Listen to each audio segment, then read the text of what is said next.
Hello. All right. So my presentation today is on recomposed relationships. I'm going to start off by talking about the audiovisual contract. So ostensibly my presentation is about visual music. The complex interactions between auditory and visual systems has been both a source of fascination and consternation for scientists and artists alike. As Shion elucidates in the above quotation, audio can greatly influence how we perceive visual material, and implicitly, so too can visual material affect our perception of sound. This is a process that he termed syncresis. Works that incorporate both auditory and visual stimuli offer enormous artistic potential, but are fraught with technical hurdles, potentially unintended consequences, and at worst, can leave the auditory and visual systems competing for attention. During this presentation, I will be discussing naturally occurring audiovisual phenomena that paradoxically do not present the action-reaction linkages that one might normally expect. I will also discuss the compositional possibilities that may result from such phenomena. Extensive research has been carried out in the fields of psychology, philosophy, musicology, psychoacoustics, and marketing to identify how humans process audiovisual material and how they can best be combined. In his 2009 paper, Coulter identifies two distinct forms of audiovisual relationships: isomorphic and concomitant. And it's worth defining these before we continue. The Oxford Dictionary defines the concept of concomitance as naturally accompanying or associated, whilst isomorphism is defined as corresponding or similar in form and relations. So just to expand a bit on from that, Coulter defines concomitant relationships as relying on the highlighting and masking that occurs when two or more schemas are simultaneously activated or overlaid, while isomorphic relationships are described as relying on the activation of a common audiovisual schema. So probably a prime example of an isomorphic relationship would be overdubbed dialogue in a film. So here the dialogue that was recorded on set has been removed and re-recorded in a different location at a different time. But if the job is done well, then the audience has no knowledge that anything ever took place, because the replaced dialogue will be perceived as a single integrated audiovisual event. Therefore, it is isomorphic. Concomitant relationships, however, take a little bit more effort on the part of the audience. Here, the brain needs to make a calculated leap to relate audio and visual stimuli to one another, even if there is no objective link. So here's a little example of what might be considered a concomitant audio-visual relationship.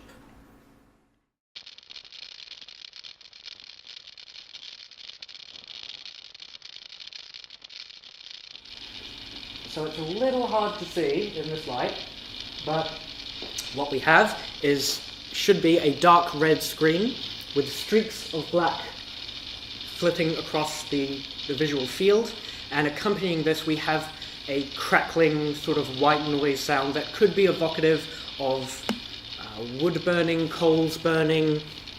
There are connotations of fire and crackling and stuff like that. Now, nothing is synchronized, the audio and visual is not in sync, but through concomitance we can kind of relate one to another, where our brains make the leap. Okay? So of particular interest to me are instances where audio and visual materials are intrinsically linked through physical processes, yet do not contain a satisfying isomorphic relationship. This would be an example of, say, someone speaking, but out of their mouth comes a sound that is totally unlike a human voice. It's my belief that these phenomena offer exciting compositional opportunities to reimagine and reinterpret the audiovisual relationship.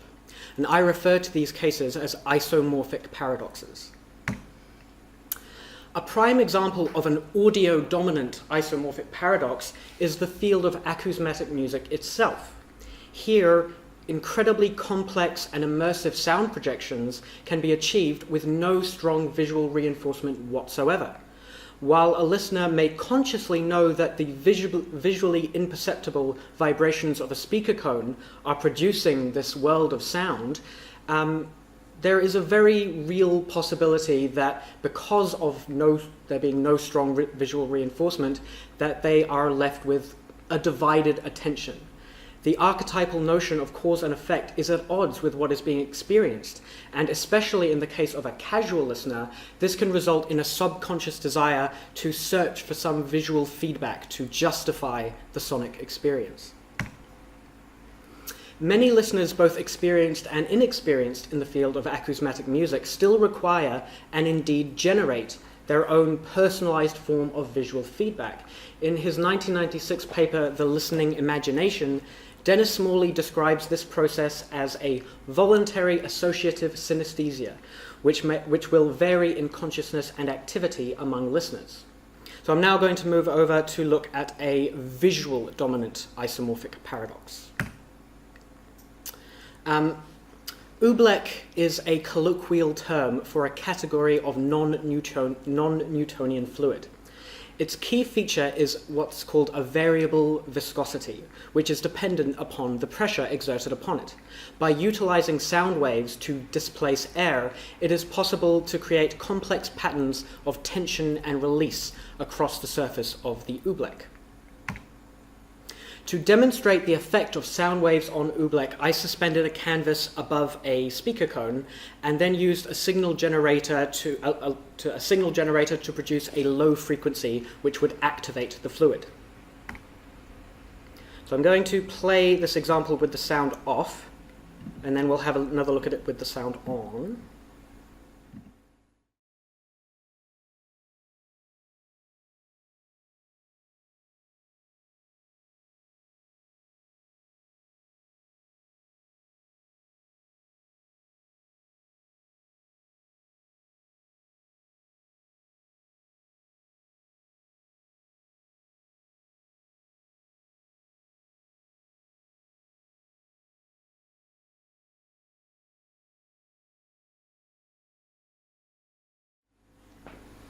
So now let's watch the same portion of video with the sound activated.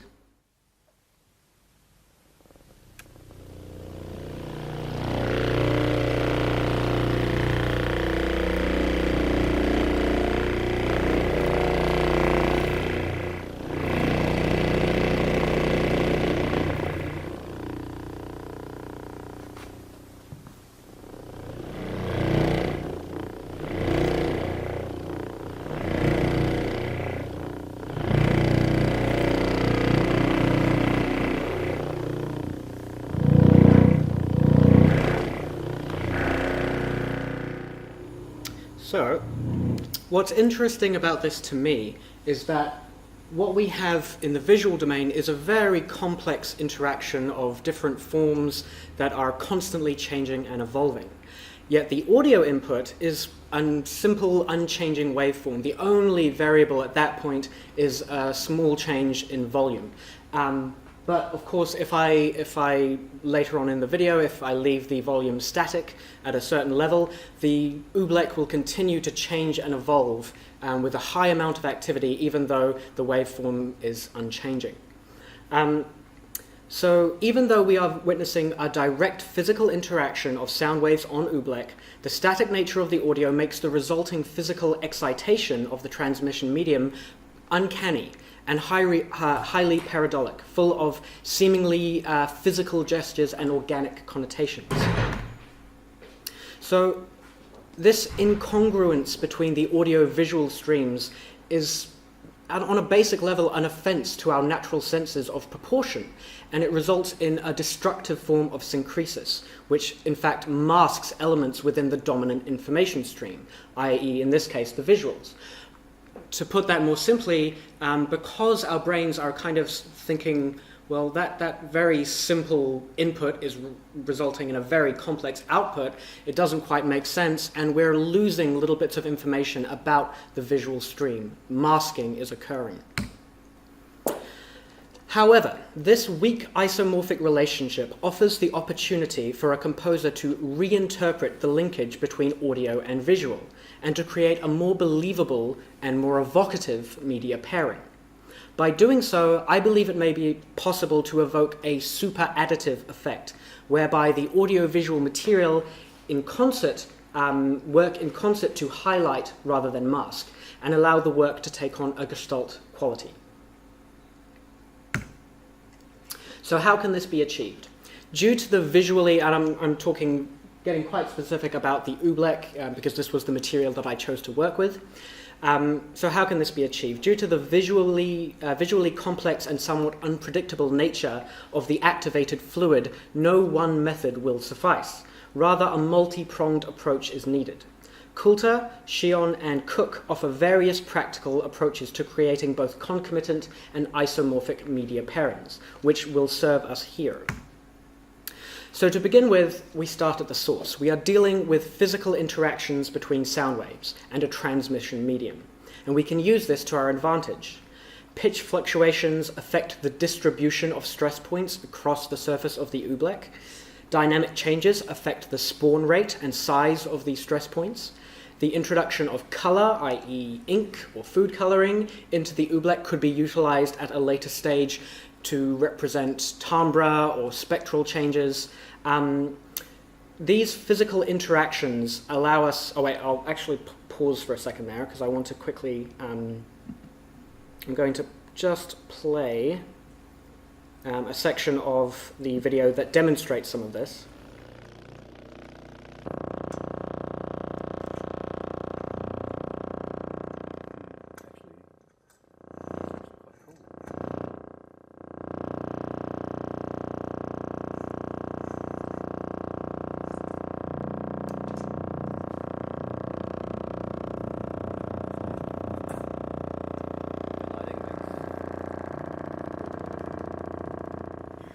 The motion on screen sometimes looks as if it's being played in slow motion, but this is actually full speed. It's just that the viscosity of the substance causes quite slow and gradual changes.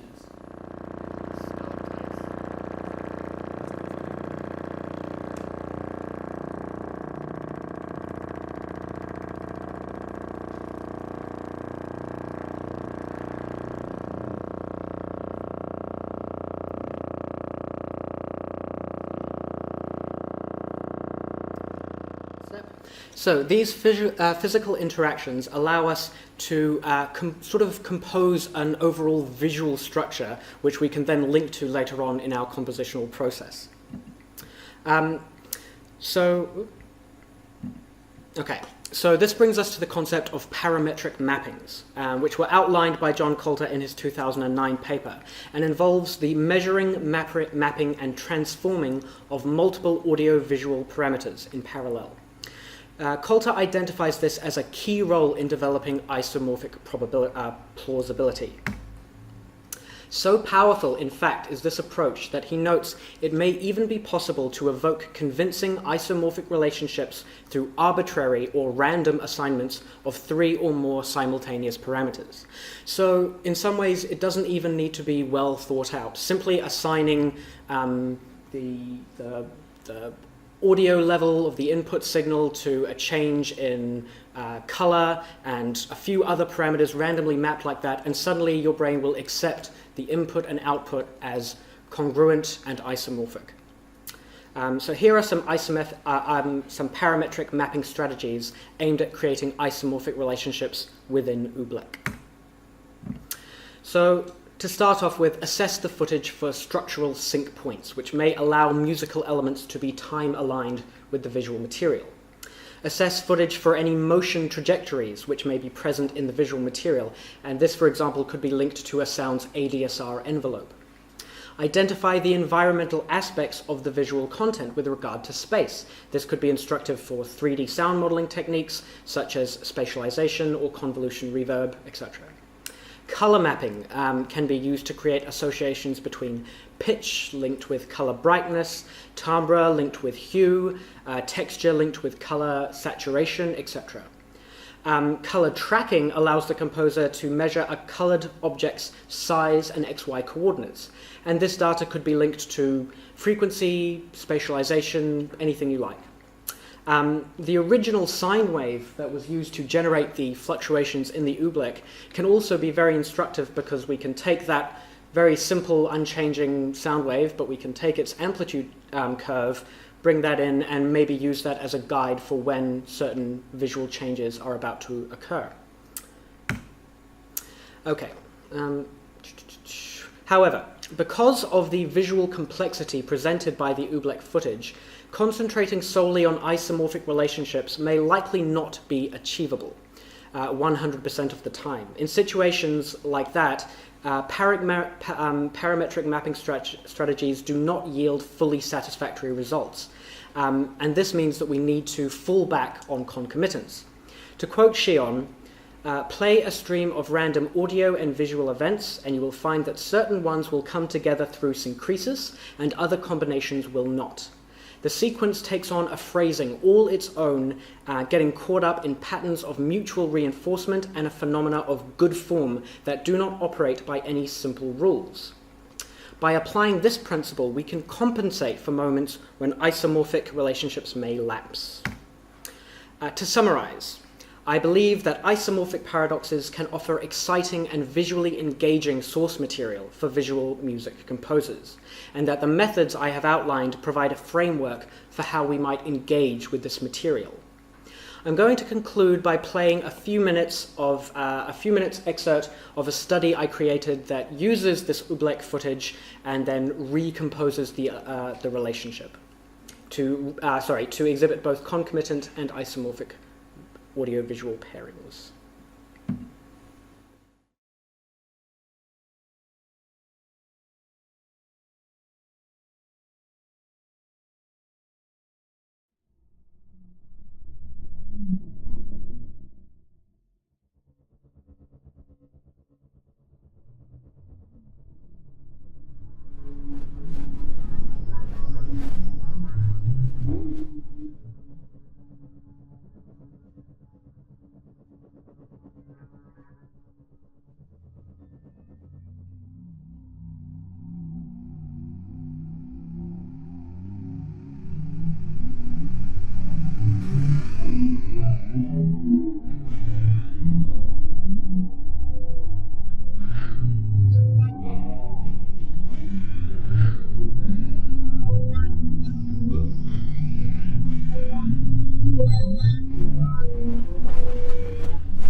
There it is. That's end of my presentation.